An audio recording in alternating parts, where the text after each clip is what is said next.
This here is the Kediers C-580. I'm gonna stick with Kediers. I don't know, fight about it in the comments. How else would you say this word, right? K-E-Ds, Ked, I-E-R-S, ears. Maybe it's like Kedier, although I doubt it has that sort of foreign twist to it. But anyway, this case is an open air style case. I should have worded that better. And we're gonna build in it because I haven't seen too many folks building this on YouTube. A few smaller YouTubers, but no one really noteworthy, I would say, and I don't mean that offensively, just folks that have a pretty strong pull in this space haven't really given this case the time of day. So yeah, again, figured why not. It's just under 200 US dollars.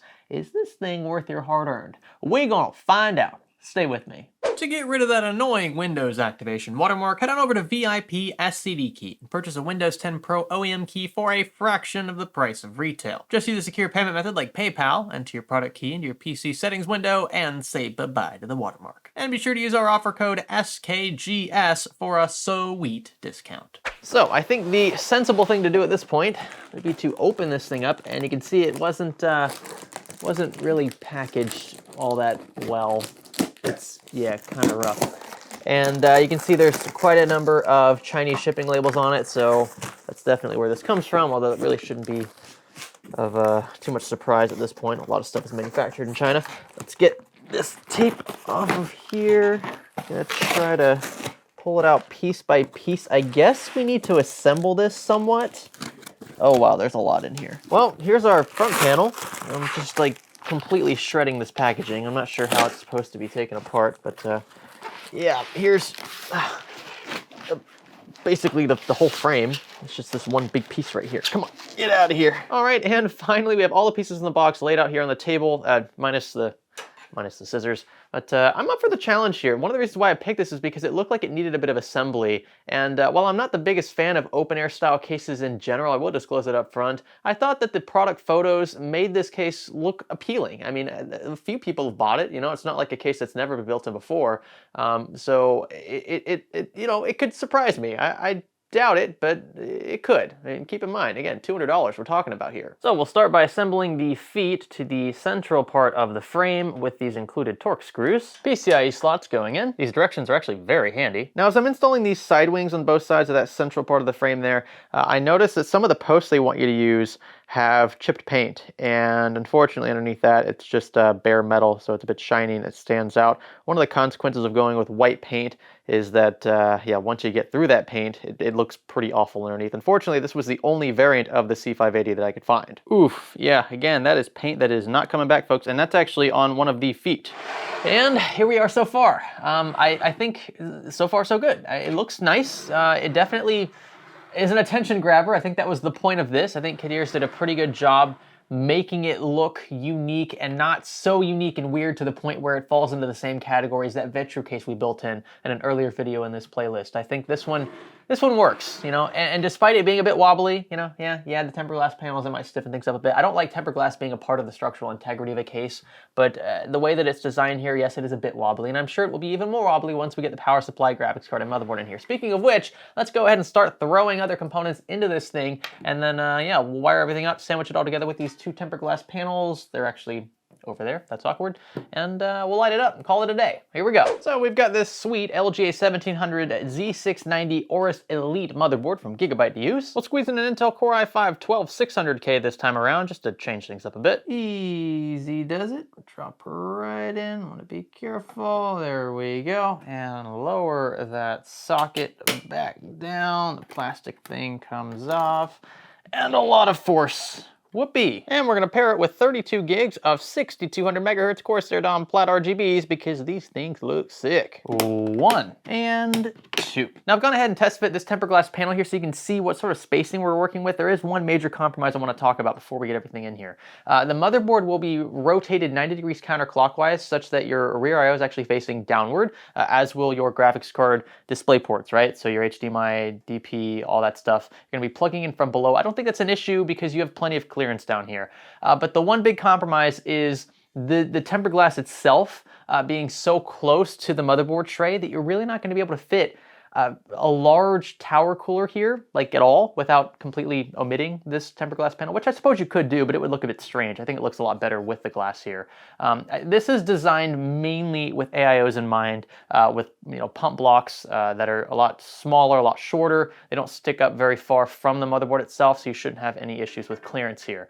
But yeah, if you wanted to run like a Hyper 212 Evo in this style case for whatever reason, this panel's not going to work. You're going to have to remove this, or you'll have to nix the cooler. So it's a pick and choose game here. We're just going to stick with an AIO to keep things simple. You'll also notice we don't have a cutout here in the motherboard tray behind the CPU socket for arranging some AIO mounting hardware, and that means we're going to need to pre-assemble everything before the motherboard is installed. Uh-oh, and I just found a pretty big problem. So, yeah, this is where your radiator is supposed to go. Your radiator and fans for your AIO mount directly behind your motherboard. And actually, you can't even mount this unless your motherboard is removed from the case. So we have to install the AIO before the motherboard even gets in here, because we have to be able to screw it in from behind. And we can't do that with the board on the other side. You'll notice that there's it's just a solid piece of metal, right? So no matter how we decide to run this, if we decide to pull air from the radiator or push air through the radiator, there is no way for air to enter or escape through the back side of this. It's completely closed off, and I didn't realize this when I bought it. That is a huge red flag. Let's see if I can get the CPU block through here. I'm assuming this is how the tubing's supposed to run. Got front I/O in the way, but if we thread this radiator all the way through, we're looking at this is real jank. We're looking at something like that right there. I can't get behind this. I mean, there's nowhere for air to go. Where did they expect air to go? I mean, I know you're kind of limited by the way this case is designed, but that's one of the primary concerns when designing a case, is where air is going to travel. It has nowhere to go here. But in my infinite wisdom, and that is a major sarcasm for those who didn't pick up on it, I decided to throw in some springs and some spacers. I think I have kind of sort of a solution. It's a shame that it has to come to this, but still. You can see there's now a healthy little gap between the radiator and the frame, whereas before they were completely flush with each other. These little plastic spacers I had actually came with the AIO that we're not using, as well as some springs that I had laying around allow me to use the screws that normally mount the fans to these radiators to keep the radiator a bit further away from the frame. And now at this point, I think we'll have at least some breathing room if we exhaust air out the sides or pull in fresh air, depending on how we configure the fans on this side. I think I'm just gonna have it push cold air through, and then we'll have heat escape on both sides. I'm not a fan at all, by the way, of like blowing hot air directly behind a motherboard, but again, it is what it is with this case. And I think that'll just about do it. I'm trying to cable manage as I go here, so I've got things routed behind the radiator, which really isn't helping my cause, but there's nowhere else for this stuff to go. Now there's another big issue, and that is large power supplies. They really don't fit. I mean, you can get this in here, but you're gonna have virtually no cable management space, so you're gonna wanna stick with the conventional kind of squared off ATX PSUs. These longer ones, yeah, you're just making things difficult for yourself. So with our smaller PSU installed, it's now time to get the motherboard in here. We need to flip this case around. Just gonna sit kind of like this right here. This is a super awkward way to install a motherboard. I'm gonna try to line up the standoffs. There's no central standoff that kind of gets things ordered, so that kind of sucks. Oh my gosh, I don't want to break anything. Let's see. If I can get this top one in here, then everything else should just kind of hang. Yeah, okay. That one looks good. We'll get the others taken care of, and then we can get the CPU block mounted, graphics card installed, things wired up, and I think the system should be good to go. Actually, we need to install our M.2 as well. That's the one thing I forgot. Get some thermal paste going. I think that should be enough. And now the tubes from this block, I expect, will be touching the tempered glass panel once we get that situated. I don't think it's a huge deal, but it might bother some of you. We've got to keep in mind though, and I need to be telling myself this, that this thing costs $200. So, you know, there's that. I mean, you could build a really sweet case in a $120 PCO11 dynamic, you know, and that's part of what I'm struggling with here. As much as I like the way this looks, I know that it's just not really as practical as something like that ultimately costs a lot less. Now, cable management, to my surprise, isn't all that terrible. There are going to be a few awkward places throughout cables, but for the most part, it actually makes sense, and we can keep things super clean on this side. Definitely had to work some cable management sorcery to get this kind of tucked in here, and you get this little panel that I removed earlier to clean things up, hide things a bit. Remember, you're going to be able to see perfectly through this because it is an open air case. So this will sit sort of kind of like that, and yeah, it covers up most of the cabling. I've managed to hide cables about as much as I possibly can. There are a few exposed, but there's just not a lot of space here. I am grateful for this panel though, because without it, it would look a bit messy. Unfortunately, this case doesn't have too many zip tie points, although you are given several in the box. The last thing to do then is install our graphics card. Just gonna go with a vanilla, kind of an older card, an RTX 2060 Founders Edition. There's something about these cards here from NVIDIA that just looks so freaking clean. They don't make them like this anymore, folks, even though it's only a Gen old. You know what I'm trying to say. Now, I don't think we have covers for these remaining slots. Not that it really matters because everything's kind of facing downward. This card should just clip on in. Yeah, there we go. And then we'll bolt this down with 2 screws. And then the PCIe connector for supplemental power is right here, kind of on the side, which I like. Just as I suspected, this tempered glass panel is crushing the AIO tubing just a little bit. I don't think it looks bad. It just, yeah, I mean, it's happening. We probably could have gotten around this if we had rotated the block a bit, but this way the Dragon is facing right side up. And here we are. Check this out. Likes to do a lot of rocking.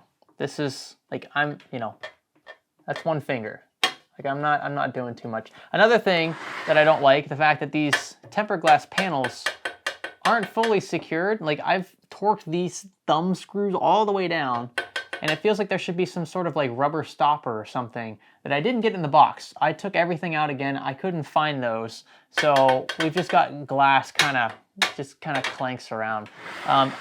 Obviously this is a structural integrity concern here, right? All this weight. If we had a custom loop in this thing, then it'd weigh even more than what we already have in it. But, you know, it's hard for me to look aside the functional aspects of this case, or lack thereof. It's a very good-looking open-air case, I think, personally. I know this is subjective, but I think it looks a lot better than a lot of the more plain Jane open-air cases that are on the market by, you know, from brands like Thermaltake and the like. I think they did a good job setting this one apart from the rest. It's got very nice kind of like angled edges, and, you know, the tooling looks decent. I just think the construction overall, I mean, there's some questionable decisions, like the fact that your feet are joined at the middle, not at the sides, which means you do get this very wobbly profile. The fact that you've got tempered glass directly in front of fans, the only fans in the system, mind you, apart from the ones on the graphics card and the PSU. So you know, it's impeding airflow here. You have virtually nowhere for that air to go behind the radiator. We did sort of kind of mod it, but I don't expect folks to have just random springs laying around and random and our little plastic spacers to get this to work the way that we did. And even then, it's still not perfect, right? It's not foolproof. It's still gonna run a lot hotter than an open air case should. That said, unfortunately, I really can't show you like the differences in temperature here with the left panel on versus off, because this is already more or less an open air case. I mean, I can remove this side panel and that might be fine, but I can't really do anything about the AIO positioning. So all you'll see is one set of temperatures. You know, when you think of an open air test bench, you think of, oh, great thermals, right? Very low temperatures. You know, dust buildup is obviously a huge concern in the long run, but that's a trade-off folks in this, you know, category are willing to make. But you shouldn't have to trade off thermals. Like that's like the one thing that open air cases have going for them, and you kind of just compromise the whole purpose of this, in my opinion, by sandwiching the radiator between 2 freaking solid panels. I'm not sure what they were thinking. I'll be honest, I think cable management is fine. You know, given what we have to work with here, I think cable management is okay. I enjoyed cable managing in this more than I did in that Vitru case. And that's saying something because that case was enclosed and there was quite a bit of space to work with. There just weren't really any zip tie points that made sense. Here you have a few of those, not a ton of them. There obviously could be more and I would prefer that. But I can't complain because I really didn't run into too many cable issues. You can see it looks very clean on this side. It also looks very clean over here. So, I mean, it speaks for itself. Now, all that said, would I spend $200 on this thing? Absolutely not. There's not a chance in the world I would do that. There are better cases on the market that are under $200. So again, they're kind of the same boat as the Vitru. It just doesn't really make sense. If for whatever reason this just works for your specific build though, I mean, I can see you making a case for it. I think this is I think you can justify this a bit more in a higher end build than you could obviously that Vitru case. This makes a lot more sense for the higher end stuff where you're maybe not as price sensitive. The last thing we need to do before we call it quits here is power this thing on. I'm really curious how these LEDs kind of like round things out for us. Is it gonna be nice and diffuse? You're gonna see large blotches of light? Let's find out. Connect to power, flip the switch here, and here we go. Ooh. Good, no LEDs yet. Did I do something wrong? Did I wire them incorrectly? I don't think so. Maybe I did. I'll be, oh no, there it goes. Oh yeah. Okay. It's better than I thought it would be, although I shouldn't be surprised for a $200 case. But the LEDs work. You can see where the LEDs are located in here, and if I tweak things in the camera, it'll really blow it out of proportion. I don't want to do that. It's acceptable for a case this expensive. I've seen better, but I've definitely seen worse. I'm really glad I decided to space this out, because without it, oof, temperatures would be really rough. And to that end, I mean, even spacing it the way that we have here, I mean, it's going to create a lot of turbulence. It makes the system run louder than it really has to, just by this case's design. Now, I didn't really touch on front I/O earlier, but you see we only get two USB 3.0 ports, a single USB 2.0 port, headphone microphone jacks, not unified, and a power button. But that's it. No Type-C, no reset switch, nada. Also, can you tell? This thing is like super wobbly. Now, on another note, graphics card temps are likely to be very nice and chilly because we have nothing obstructing airflow here. So these fans are just pulling in fresh air from the rear, technically, depending on how you situate this on your desk. And there's really no impeding this airflow. I mean, it's gonna run in and it's gonna be pushed out the front, out the back, however your card is arranged. So that's nice. So to summarize, is this something I think you should spend $200 on? Again, no, not really. I mean, if you're gonna just splurge and buy the craziest hardware and you're not gonna sweat a $200 case that has some compromises, fine. I mean, it's not the end of the world. I think it's a better buy from a value standpoint than that Vetru case at $100, but it still has a few pretty glaring issues that you're gonna have to work around somehow. I think that you will sleep soundly at night knowing that you didn't spend $200 on this, but I wouldn't be surprised if I saw it on the show floor of some convention. With that, if you guys enjoyed watching this build play out, let me know in the comment section below, and by giving this video a like, that would be greatly appreciated. If you have some constructive feedback, maybe you want to see something else built in this series, let me know in the comments as well. I'd be sure to check those out usually within the first hour or two. After that, it just becomes a big hodgepodge of like, who is this guy? Who is this loser? Why is he doing this? He's an idiot, blah, blah, blah. But the first couple hours or so, usually the feedback is very constructive, and I do appreciate that.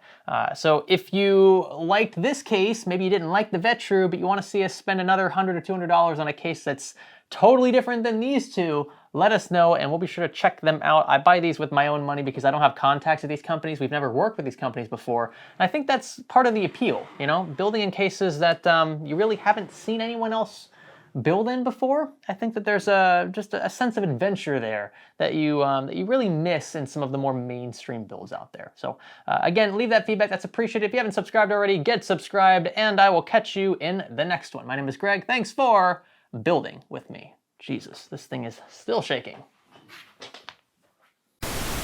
Deepcool's latest cases, the CK500 and CK560, boast modern, clean designs in both black and white versions like you're seeing here. You'll find excellent hardware support, including 360mm AIOs, eATX motherboards, and graphics cards up to 380mm in length. And depending on the type of build you're after, you can opt for either the basic high airflow version in the CK500 or the extravagant RGB packed into the CK560, airflow still included. You'll also find USB Type-C port integration, tool-free drive mounting, and more. Check them out today via the link below.